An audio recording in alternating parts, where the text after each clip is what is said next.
Hey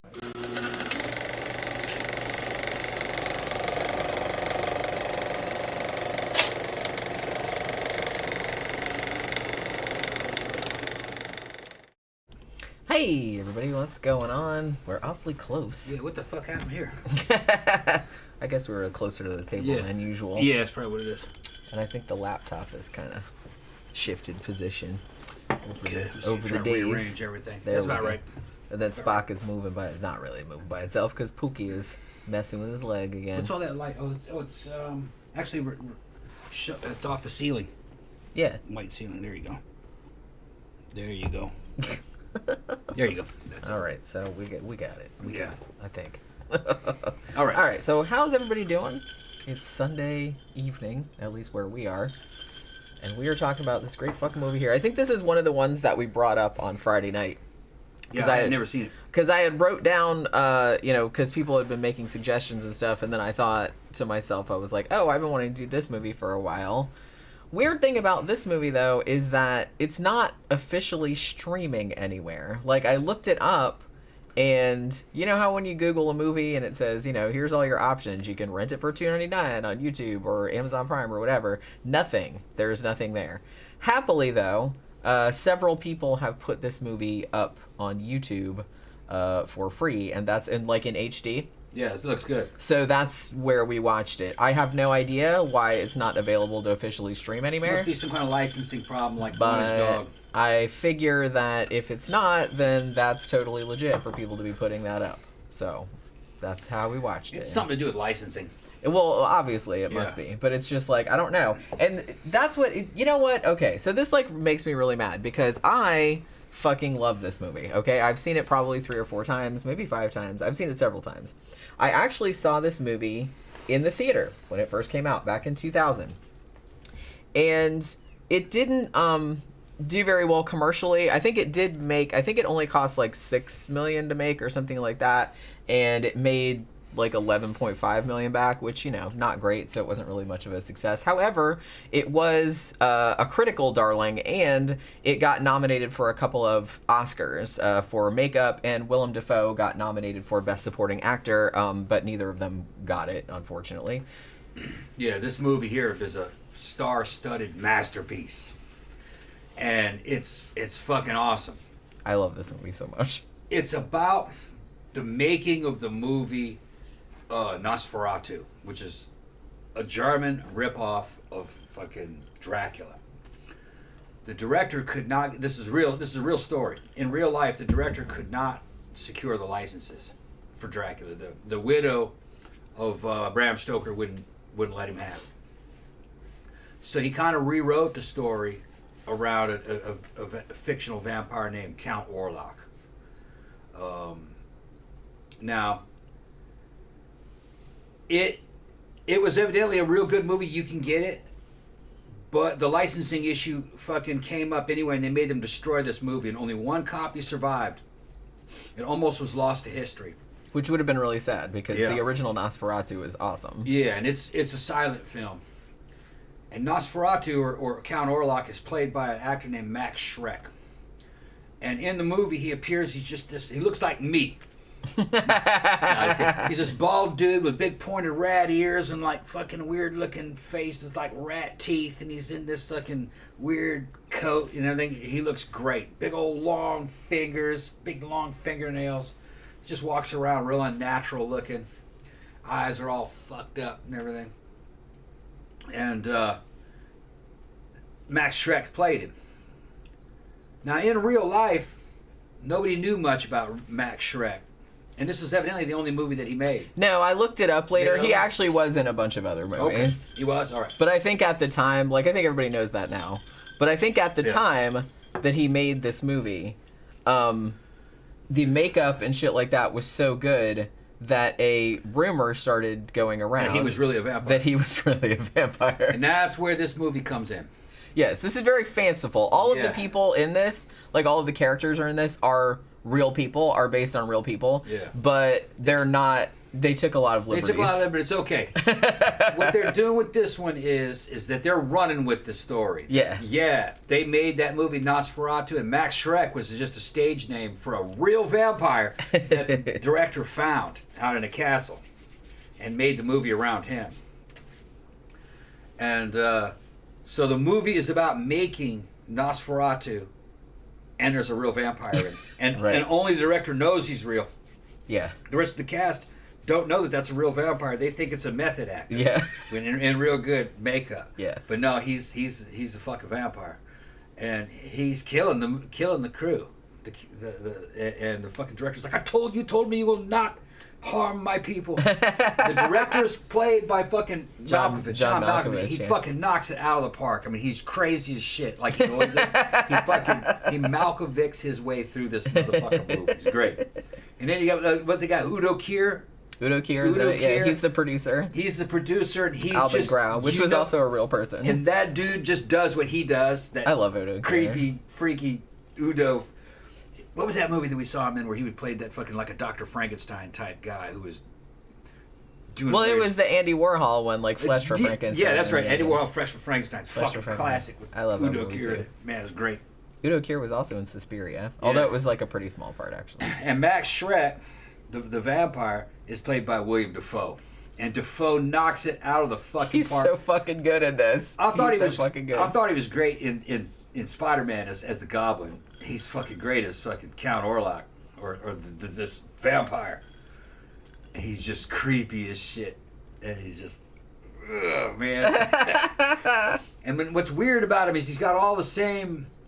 He's immortal, but he's kind of got all the same. He's real sad, and he's got all these weird human frailties. You know, he doesn't remember much about his past, and he just thinks about everything he lost in life and how he used to be a famous general, and now he couldn't even have servants, and he had to make food for people. He hadn't made food in centuries. You know, we talk about that's what made him sad about the Yeah. book Dracula. Yeah. was that because he could relate. You know, He what I could mean? relate to that because he hadn't eaten forever, you know, and he was eating, and just some funny shit happens. He's the cast is trying to hang out with him, you know, this vampire.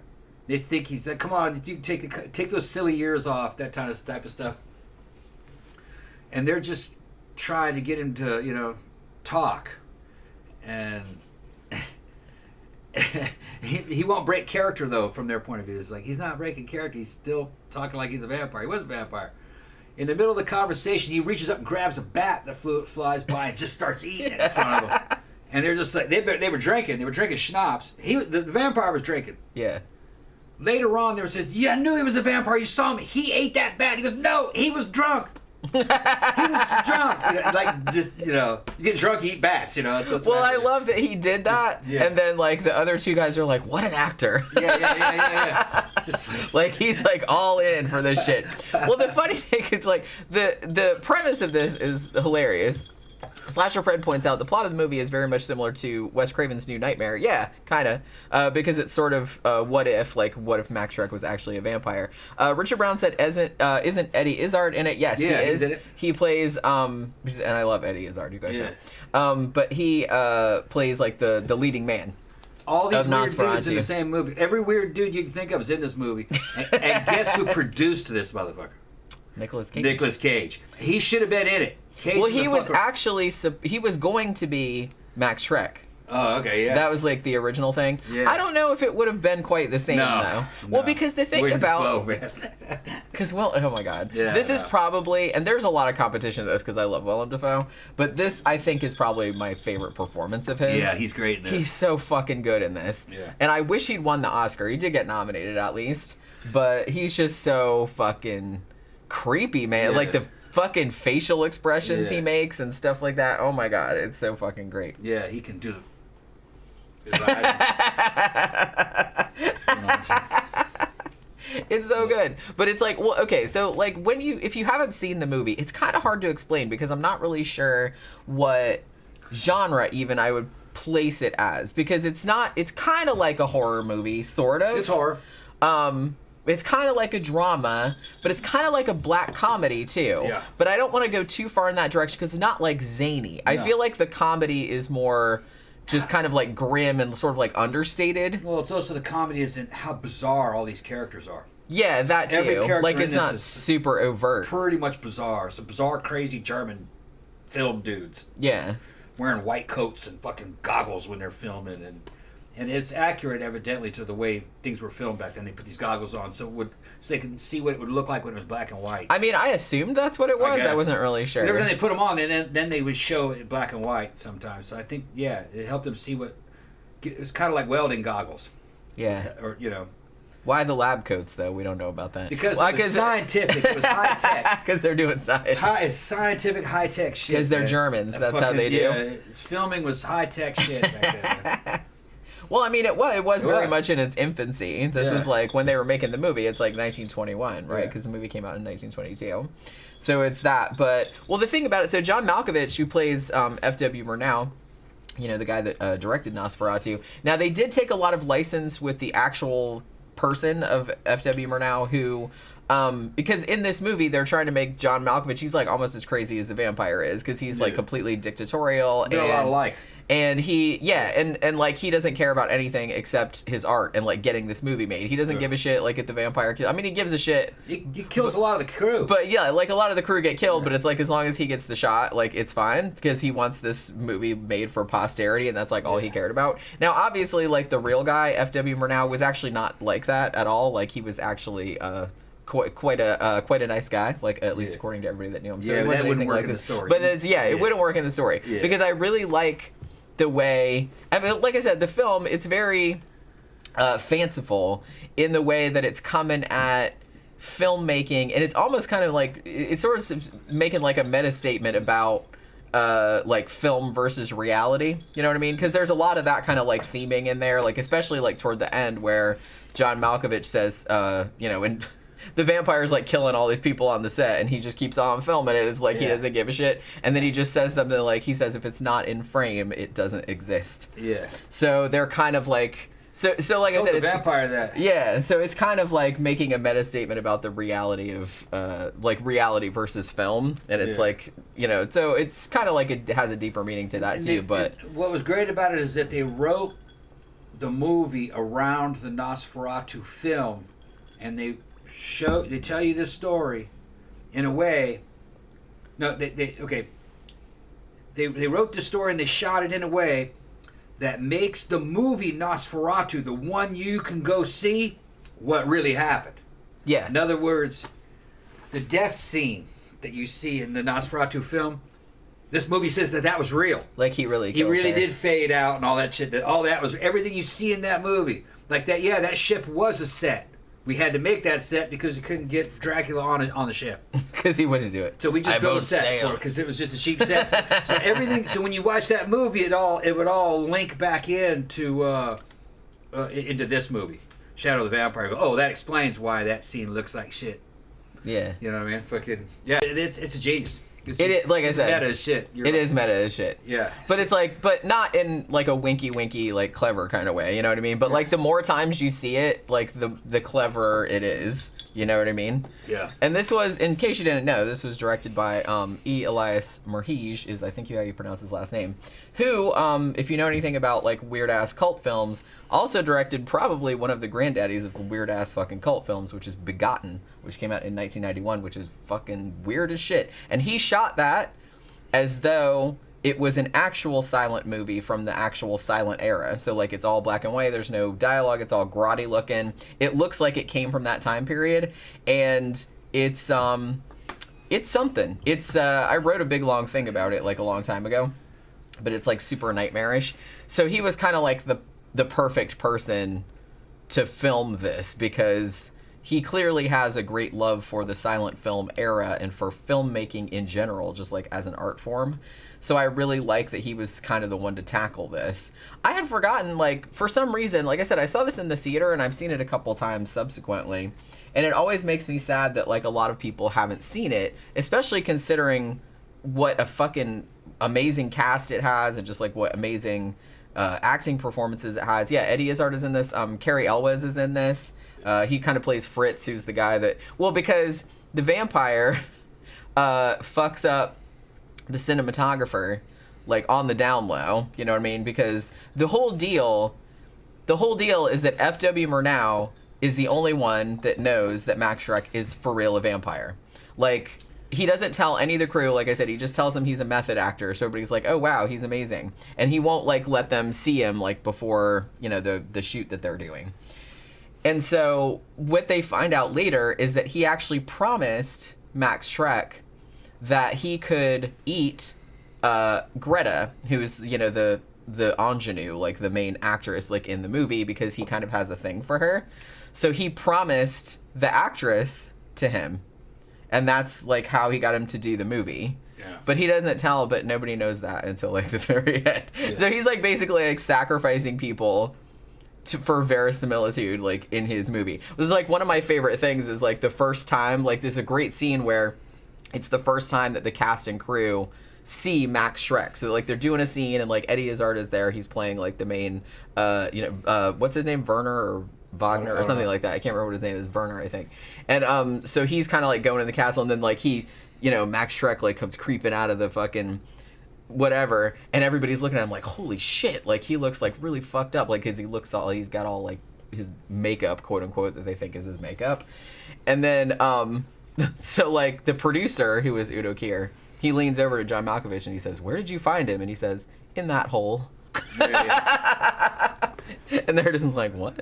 So yeah, so he doesn't tell anybody that he found this actual vampire. I think it's like in the Czech Republic or something like that, right? Because they filmed the first part of it in Berlin, because that's where the movie starts out. And then it's like, okay, now we have to go to the Czech Republic because that's where the actor is that's playing Count Orlok, and he'll only, like, he's a super method actor. It's like you can only interact with him in character. We can only shoot him at night. All this other kind of shit. So it's like super mysterious and like nobody can see him. You know what I mean? But then like as time goes on, he starts. Well, at first like Murnau gives him like bottles of blood, and he gives him a ferret at one point, like in a cage and stuff. But after a while, like Schreck starts getting like all pissed off, so he just starts kind of sucking on members of the crew. Yeah. And and another one of the funniest scenes too is like when John Malkovich goes in there, like confronts him, like if you know, because he was starting to like eat his. He didn't kill him at first, but he just like was draining his blood, you know. So he was kind of getting all ill and passing out and whatever. And so that was his cinematographer, and he was basically yelling. He's like, "That wasn't the deal. Like I said, you could have Greta at the end, but it's like you said that you wouldn't hurt any of my crew or anything like that." But you can tell that Schreck is getting like a little antsy, wanting to eat some of the people, and he's like asking about aren't there any like people on the set that like you don't really need or anything like that. It's like the script girl, it's like, you know what I mean, we don't really need the writer, do we? Like all that other kind of stuff, so he can eat them. Like I said, what? Murder Hornet saying that the full show is on YouTube. Yeah, that's the only place you can see that's the only place you can see it. Like several people uploaded it in HD, which I'm happy for, because I was very upset when I saw that you couldn't officially stream it anywhere. The copy that we saw, I don't remember who posted it. I don't remember the name of who posted it, but it was HD quality. It was just like you're watching a Blu-ray or a DVD. Yeah. And I think you had to watch commercials though, didn't you? No. Yeah. There were a couple commercials. But like I said, several people have uploaded it, which, like I said, I'm happy about because they can't speak in. So we haven't seen those copies though. We don't know how good they are. There's at least one of them that's good. Yeah, but like I said, it does have ads. Yeah. But you know that's okay. Yeah. Well worth seeing. It's free. Yeah. Well, because that was the thing. I had written down like a bunch of movies to consider, like for doing the show, because I think some people mentioned like Body Heat and Serial Mom and stuff like that. Then I was thinking about doing those, but those you had to pay to rent them. And then I was like, Shadow of the Vampire. I was like, oh hey, like somebody has that for free, because I think I watched it a couple years back, but I think it was on Tubi for a little while, but it wasn't on there anymore. But it just, I don't know. It just makes me really sad that like people don't really talk about this movie all that much, because I mean it's old. It came out in 2000, but it's real well made. It's so good. It's real well made. It's a period piece, like taking place in the 1920s. A bunch of wild shit happens in it. All-star cast of freakazoids. Everybody knocks it out of the park. Everybody. One of the best vampire movies I've seen. Yeah, and I mean, it technically is a vampire movie. Like I said, movie. I don't know I guess it's a horror movie. Yeah. A horror movie. Yeah. It definitely has horror. Yeah, it's like a gothic horror movie. But like I said, it also has like black comedy to it too, just because of the absurdity of the situation. Yeah, the dudes are freaks, man. Right. Crazy. And yeah, everybody is like a fucking character. Yeah. You know what I mean? It's just like, and fucking Cary Elwes is funny in this too. Like, I gotta say his German accent is a little odd, but that's okay. Like, it kind of all just rolls together with the shit. Like when he turns up on the set and asks if the camera's loaded, and they're like, yeah, and he's like, so am I. And he's like shooting the guns and everything, like trying to scare all the townsfolk. But it's like, there's just so many fucking funny lines in this. And the weird thing about it too is that this very easily, and and no shade against Nicolas Cage because he did produce this movie, I kind of feel like if Nicolas Cage had played Max Schreck, I kind of worry that it might have gone in like a Vampire's Kiss direction, which, don't get me wrong, Vampire's Kiss is awesome. I love that movie, but that was like set in the modern day and it was supposed to be more of like a comedy. This one was kind of more a historical drama horror movie, but with black comedy elements. So I don't know if it would have worked as well going too far over the top. Defoe's portrayal of fucking Nosferatu is it's spot on. Spot on. It's the way he looked in the silent film. So he had something to work with. The mannerisms, the facial expressions. That's the way Nosferatu actually looked. Yeah. And he's doing this when they're not filming him. That's just his normal. Because that's what he was like. He looked like normally. And he acted like that normally. And he's weird. Real fucking weird. Just the way he moves. The way he walks around is weird. He's real uncomfortable with himself. I liked, too, that he really imbued the character with, obviously he's kind of like a monster and he just wants what he wants. But he's also a little bit, I don't know if I'd go so far as to say his character's sympathetic, but he's pitiful. Yeah, that's a good way of putting it. Like, he's really sad, and you can really, and I think that's one of the best things about Willem Dafoe's performance is that you can really feel like the weight of all of these centuries that he's lived and how lonely he is. Yeah. You know what I mean? And I might have borrowed from Klaus Kinski a little bit. I was kind of thinking that. From that movie. Yeah. Because Klaus Kinski did a real good job. He's just fucking weird, freaky. And pitiful. Well, Klaus Kinski is like pretty much a freak. So I think he might have looked at both of those movies. And I kind of feel like too that maybe the idea for the dynamic between Max Schreck and F.W. Murnau in this film, not in real life, maybe was inspired a little bit by the real life relationship between Klaus Kinski and Werner Herzog. Yeah. Because that was like very contentious and they were always like screaming at each other all the time. So that might have been like part of the idea for that as well. Richard Brown said, wasn't the real Max Schreck a bit of an enigma?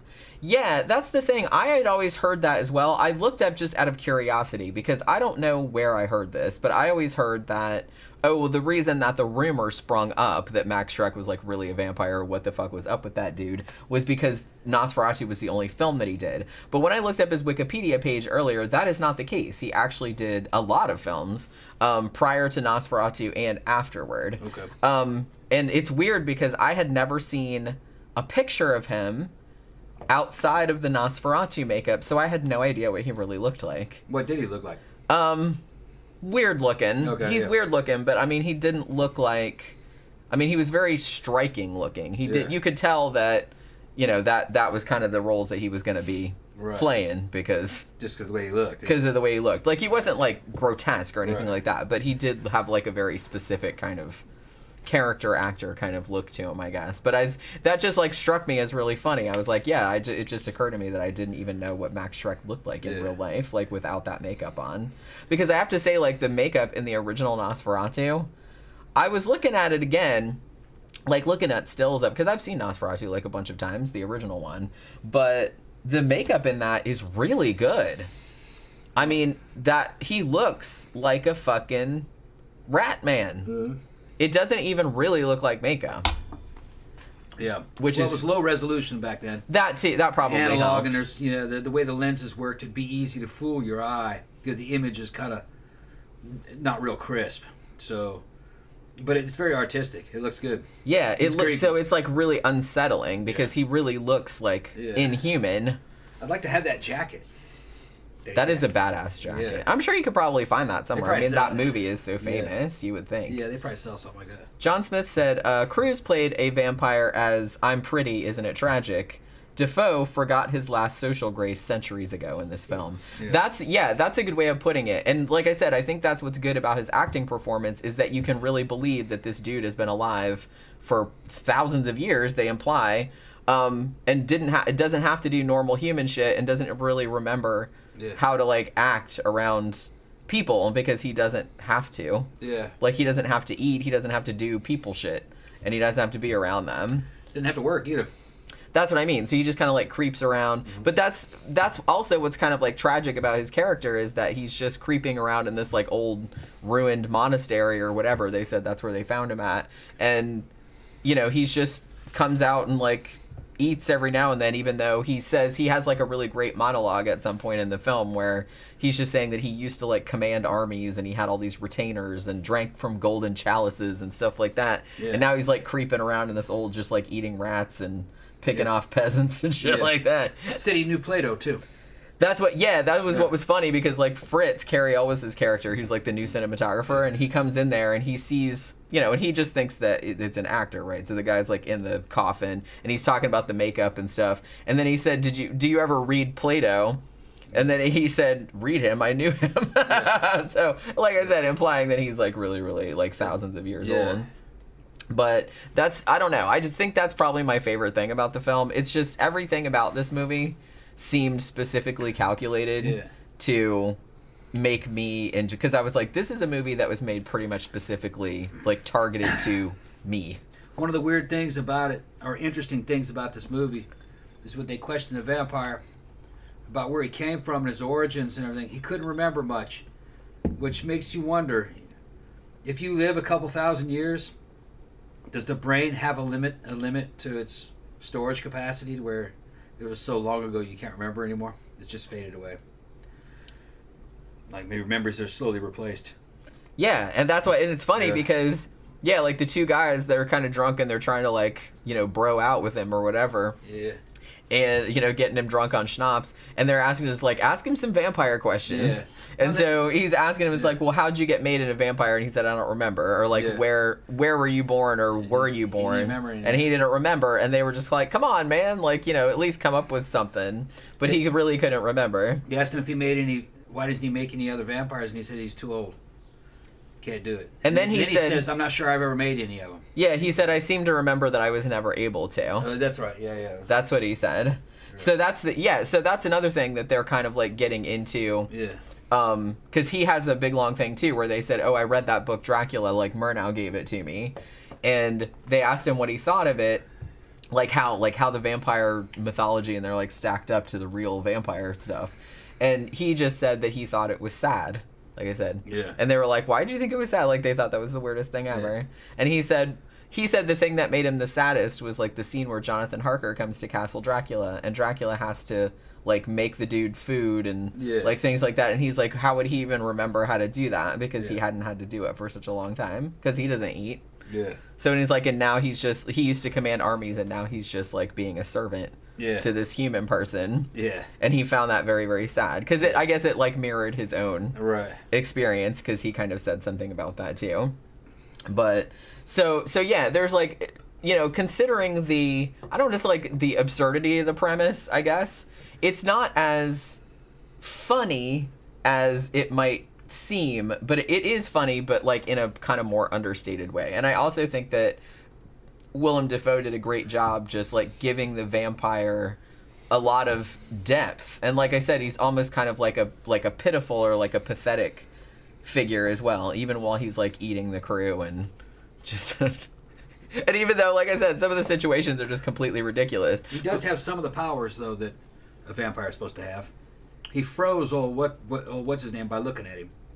Yeah, so he does seem to have, like, he doesn't seem to be, like, supernatural, but there was a scene where John Malkovich, like, they confront him, and John Malkovich actually tries to strangle him because he's so mad. Yeah. And Max Schreck just, like, stares at him with the crazy eyes and everything, and, like, John Malkovich is just like, what the fuck, like, and he just starts, like, backing away, like, he, like, powerfully, like, pushed him away, kind of. But he doesn't really have, like, supernatural powers like in the book. You know what I mean? Well, he doesn't know how he could be destroyed. He couldn't destroy himself. Yeah, he gets shot and just goes, "You fool," and attacks the guy anyway. Yeah, he gets shot a bunch of times and like nothing happens. Shot him with a .08 Luger. But yeah, that's the thing, because John Malkovich, I mean, he basically says to him, he's like, you know, when he was yelling at Max Schreck, he's like, "Why did you eat my cinematographer?" And all this other, I told you like not to do that. It's like we had a deal and all this other shit. And Schreck is just kind of like, well, basically, what are you gonna do to me? It's like, you know, you can't do anything to me. And you know, and John Malkovich says, "Don't think that I can't harm you." And then Willem Dafoe says, "Well, how would you harm me?" He's like, "I don't even know how I would harm myself." Yeah. So there's just no way. So, I mean, but that's the whole thing. And another thing, and a couple of he kept threatening the vampire, and you're going to do this, that, and the fucking vampire, Nosferatu's like, or what? Or yeah. What? Yeah, it's like, what are you going to do? Or else what? I'm a fucking vampire. Oh, yeah. You know, and Murnau knew that. He knows he's a vampire. And and he knows he doesn't really have any bargaining. Really, the only bargaining chip that he has is that he promised to give him Greta. And the movie. And he also promised to give him quote unquote immortality. And you might think, oh, well, he's already got immortality. No, he didn't mean that kind of immortality. Yeah. He meant on film. Like he was capturing him for posterity. Yeah. Which was very appealing to Schreck. Because like I said, he was very isolated and very lonely. And I think it appealed to him that people would be able to see him. People would be able to see him. Yeah. And also there was kind of, like I said, one of the real sad things too is that one of the things that he was fascinated by was like looking at the film, and he would like look at sunrises and stuff because he'd never seen one. Because he said at one point that was what he missed the most about being a human, was like seeing the sun. So he could actually see it on the film. So I think that was, and like I said, it was kind of, you know, the fact that this took place like in the very early days of filmmaking, so it was still like a very new technology. So they were talking about how you know, now everybody will be able to, like, this, we were capturing this forever, like 100 years from now, 200 years from now, people will still be able to see it and like see what was happening. So and like I said, I think that kind of like appealed to him, and that's why he went along with Murnau, even though he was pretty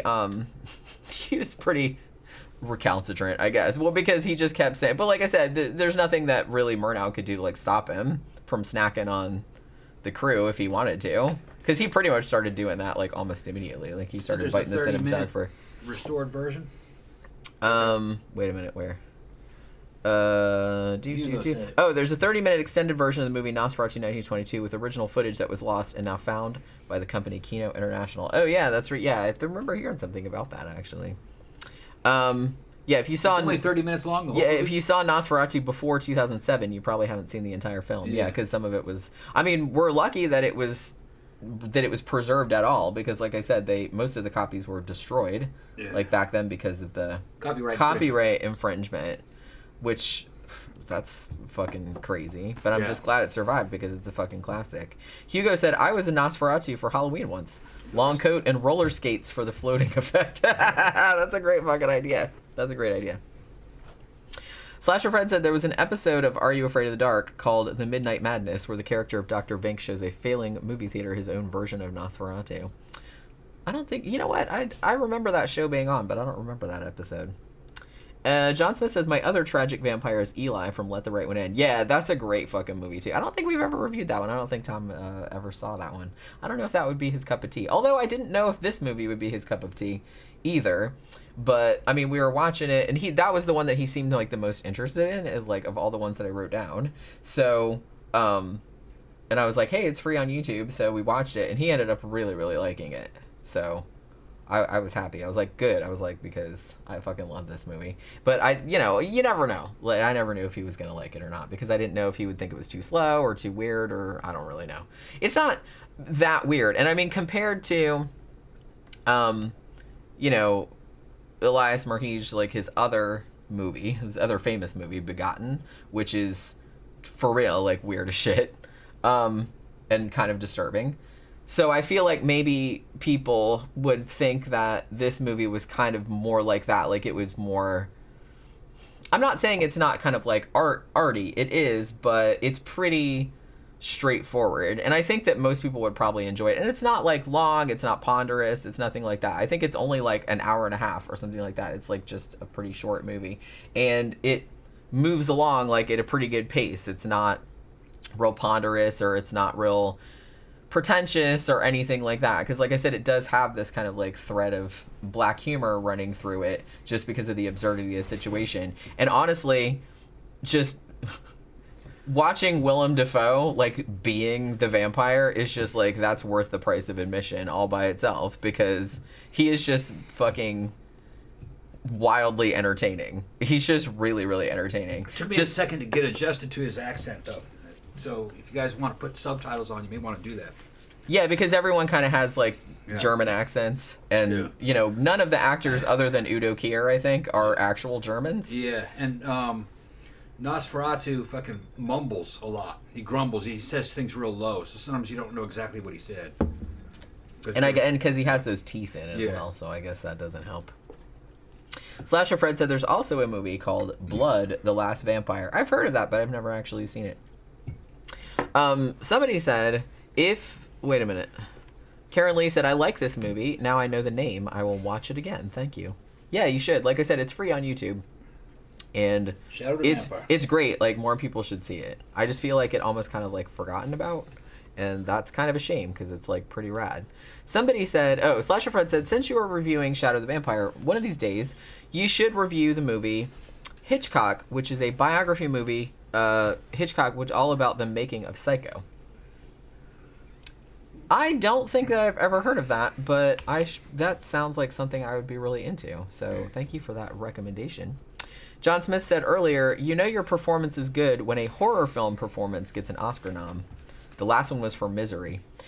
Yeah, I have to say that even though shit's better than it used to be, horror movies still really don't get much respect as far as critics go, as far as the Oscars go. Like I said, I think the only time a horror movie, you know, won Best Picture was what? Silence of the Lambs?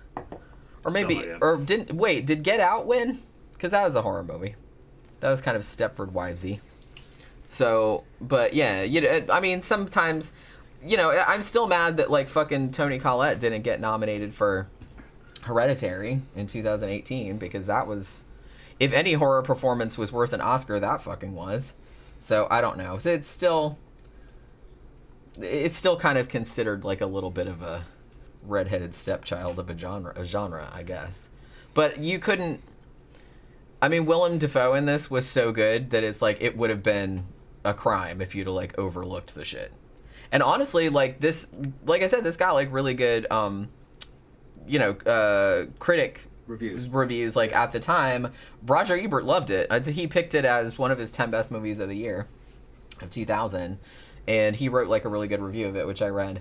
But yeah, it's just sad that it just kind of is one of those movies that kind of fell through the cracks, I guess. It's not for mainstream audiences. It's for sure not. Yeah. I mean, yeah, obviously you're going to enjoy it a lot more if you know... They know what Nosferatu about Nosferatu, and if you know about Murnau, and if you know about like stuff, if you're interested in that, like the early days of filmmaking, then yeah, it's going to be a lot more interesting to you than otherwise. Yeah. And obviously the humor is going to be a lot funnier and stuff like that. But I mean, so according to this movie, the movie Nosferatu was a documentary. Shit happened. That shit happened. That's the best part of it. I thought that was the best angle. I mean, they pretty much all... Well, they didn't all get killed at the end, but a bunch of people did get killed, like, in the last scene. Like, Greta got killed. Yeah. Vampire got killed. The vampire got killed. Udo Kier got killed. Yeah. Fritz got killed. Yeah, like, pretty much everybody got killed. But the thing about it, like I said, all of the people that are in this movie are playing actual people. And Wikipedia was very nice to point out that all of those real people actually did like live much longer. They didn't die like on the, you know, it's like some of them lived into the 70s or 80s, so it's fine. They're like, actually the one that died the earliest was Murnau himself. He died in a car accident in 1931, so only about 10 years after this movie was made. But the rest of the people, you know, that are portrayed in this movie, actually most of them lived, you know, and had careers until like the 50s, 60s, 70s, and I think a couple of them even lived into the 80s. So there was that too. But and another thing that they said that they thought was kind of interesting was that Greta, yeah, look at her. She's like, hey, look how sweet I am. Look at that little face. Look at that little face. Greta what? She in this movie, they kind of portray her as like this big famous star because even like the vampire knows who she is. And he's like, hey, that's Greta What's-Her-Face or whatever. And they're like, in real life, she was in a lot more movies like after Nosferatu, but she wasn't as famous as this movie made her appear. But she was in other movies like up until the 50s, but not very often. Like she was just kind of in a movie here and there, like up until the 1950s, and then I think she retired. But so this movie made her seem like, because she was like a super diva, and she had like with the 2 dogs, and it's like, hey, hold this dog and hold that dog, you know, and she was like super snotty and everything like that. So they kind of made her that kind of character. But yeah, I mean, if you haven't seen it, it's free on YouTube. It's fucking great, especially if you're into silent film or are interested in that kind of stuff, like, you know, early film. Or vampires. Or you just like Willem Dafoe and John Malkovich and want to see them like throw down. Because those are like the best scenes in the movie, I think. Like when the 2 of them are fucking arguing and shit like that. Although I think my favorite scene in the whole movie is the one where Udo Kier and the other guy are like getting drunk and they're asking Max Schreck trying to hang out the vampire. They're trying to like hang out and like ask him vampire questions. And the shit that he says is just like, it's just so funny. Like I said, it's not zany funny, but it's just funny, almost like sad funny or like blackly funny. It's just kind of like that. Let me see. John Smith said, I like to think Shrek's accent would be weird. If you were centuries old, your accent would be strange. Yeah. Winterfell Forever said, I think Essie Davis should have gotten the Oscar too for the Babadook. That was shameful. Yeah, she was also really great in that. So like I said, there's a lot of great, and I think I've said this before, but I would argue that a lot of times, I think if you have a really good performance in a horror movie, I think it's harder to be in a horror movie because the emotions are, you know, it's a horror movie, so your emotions are going to be like a lot more heightened. So you have to like portray a lot more heightened emotions believably, which to me seems harder than just like being in a drama where you're just not really doing much of anything. You know what I mean? So I don't know. I kind of feel like it should be appreciated more, but whatever. Maybe they should have like a separate category or something. That would probably make me happy. But all right, so are we ready to wrap it up for this evening? Yeah, we can go ahead and shut it down. Okay, so it's Sunday night, which means tomorrow is Monday, and that means tomorrow is a Haunting Mondays. And the episode that we're doing is season 7, episode 5? 4 or 5? I can't remember. It's called Ashes of Evil, which I didn't remember it like when I was looking at pictures, but then we were watching it, I'm like, oh yeah, I remember this one. This is actually like a pretty decent episode. It happened in Tennessee, I think. But yeah, so we're going to be talking about that one tomorrow. So hopefully you guys can join us for that. And so have a good rest of your Sunday evening, you guys. And we will see you again tomorrow. Good night.